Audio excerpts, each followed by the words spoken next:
politics, all right? Except there's never been a president from Georgia named Joseph, right? But there could be world leaders because there was a guy named Joseph Stalin from a country, Georgia, okay? So my little trick was don't make more out of the data than you can. The goal at that time was to provide data at the right time, at the right place, to the right people. If I heard that once in the 80s and 90s when this was a big research focus, I heard it a million times. I wish I had $1 for every time. And there was a way to solve that.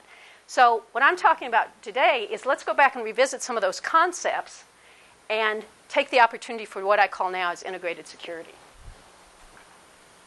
Okay, so again, what does the environment mean? The physical. How do you have secure physical infrastructure? Let me give you an idea that I want you to kind of play with. A house. You know, we all have our idea of a home. We have our loved ones. We have some prized possessions, right? And so let's say we wanted to make our home really secure. What's the first thing people usually do? They put locks, okay?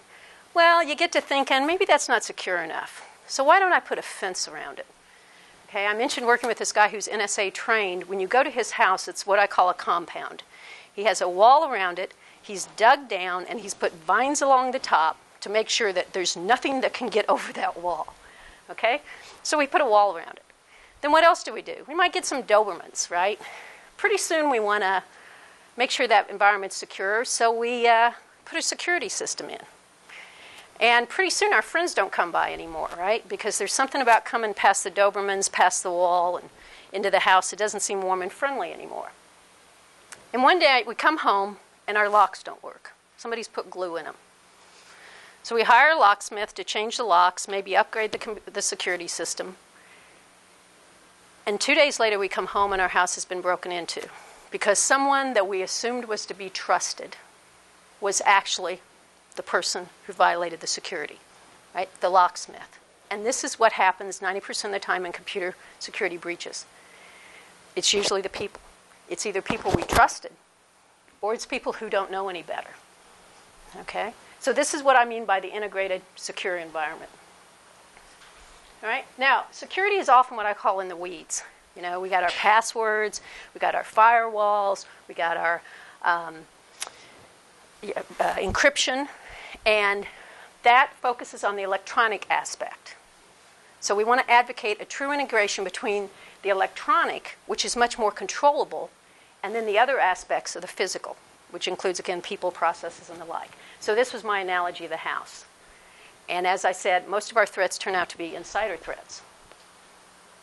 And somebody's going to have to keep a watch on the time because I don't have my watch. Okay. So I've mentioned this, which I'll be going back to. So why are we looking at the physical and the electronic? Do you realize there's kind of a breakdown there, right? Once we go from the physical part of the environment to the electronic part of the environment, we seem to have a disconnect because the electronic, of course, is very controllable, very predictable. The physical side can be seen, but only to a point. As I've said, there's more and more cases of them finding, there's actually one case of a government agency.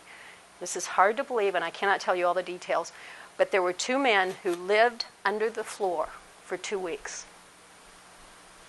Okay, they made physical accommodations and brought in food and other things to take care of their biological needs. Right? Now that system, particular group, thought that their systems were secure. The whole time they were being monitored from underneath their floor. Okay? Computer security isn't physical, and but it can't be readily observed. But as I'm saying in the physical, sometimes it gives us a false sense of security. We've all had the thing where we're walking down the street and we see somebody we don't like, or kind of gives us the heebie-jeebies, so we get to the other side of the street, right? There's a certain level of familiarity. Then there's a certain level of familiarity where people you might let into your house, or you open the front door and you talk to them at the front door. And then there's a certain area of familiarity where you let that person into your house, but maybe not into all the rooms. Security is about the same kind of thing. It's talking about boundaries around the access area, all right? And what I want to talk about when I talk about security totally is not only prevention, but what happens after, right? Can we keep people out? But how can we tell if we haven't kept someone out? How many of you have ever traveled with a laptop and left it in a hotel room? Okay? And you come in that night and there's your laptop, right? And so you feel pretty secure that that laptop hasn't been violated, right? True? How secure do you feel? Put a number on it. 100%? 99%? Why do you feel that way? Why do you think your laptop's not been messed with? Well, let's say you belong to a little company that we'll call it the Purdue Next New Thing.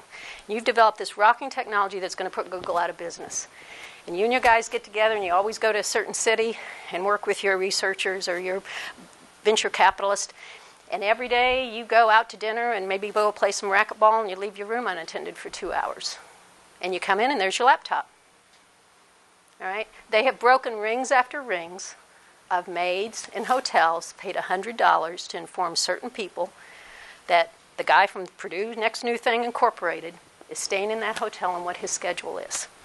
Someone comes in, either puts a secret account on or copies the hard drive. This is not an exception. This happens almost every day. Okay? So you can't tell when you're secure. So how can I tell if somebody's broken in? And then how can I tell if it was done?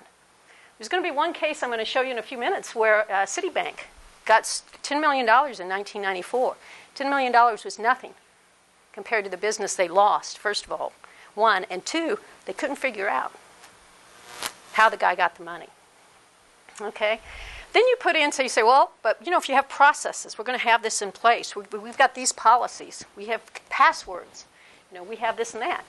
Well, then it goes to the problem that you have is, okay, I sometimes forget to lock my front door. I live in San Antonio, which unfortunately has a little bit of a crime rate. So I got a gated community, and I always walk out and leave my front door. And the other day I went out on my patio and realized the door's been unlocked for about a week. Right? I thought it was locked. I never checked it. Or there's also been cases where you do your physical security and you think it's secure, but how do you know somebody's not hiding? Just like somebody hiding an account on your computer. So when I got to thinking about how do you create a really secure environment, I went back and I started looking at some classic cases. And I analyzed these cases, and I analyzed them according to the 6 aspects of security. So VA, 2006, you all know this case. 10,000 active and retired military records when equipment was stolen. Why? An employee, a person, violated a policy, took that laptop home, his home was burgled. Where were the breakdowns? Physical breakdown, personnel breakdown, administration, and the computer. Do you see that? It was stolen. It was stolen by a guy who should have known better. He broke a policy, and the computer was stolen. The official media story is that the computer was gotten back. That's probably 98% false, and even if it did get back, the data's probably been copied. DOE, are you familiar with this one, where the national secrets were stolen? It was an insider hack. They could never prove it definitively. Again, there was a personnel issue, there was an administration issue, there was a computer issue. All the secure computer, network, and communication policies and procedures and hardware and software in the world will not prevent an insider from putting files on an anonymous FTP site and letting somebody pick them off. Okay? I won't go through all these, but I say the traditional network hack for the Navy, just meaning that, that's just the old-fashioned communication and computer. This is the one I was talking about from Citibank. They lost $10 million. They made a mistake. The story got out. They had over $1 billion of money pulled. The true impact wasn't the loss. It was what happened next. Let's see if I've got a few more. CNN, 2002, shut down the website. I don't know if you've heard of the stories in the Air Force, got a website hacked and replaced with pornographic pictures about 7 or 8 years ago with a comment that says, this is what the government's doing to you. I read a couple years ago that there was a little internal fighting going on with the Israelis and the Palestinians hacking each other's websites and doing kind of mean things in the name of their religion. USC, lately, I think you've heard this story. I believe that they got all the professors' emails and their tests and exams. All right, and then I gave you the maid in the hotel room story. So I want to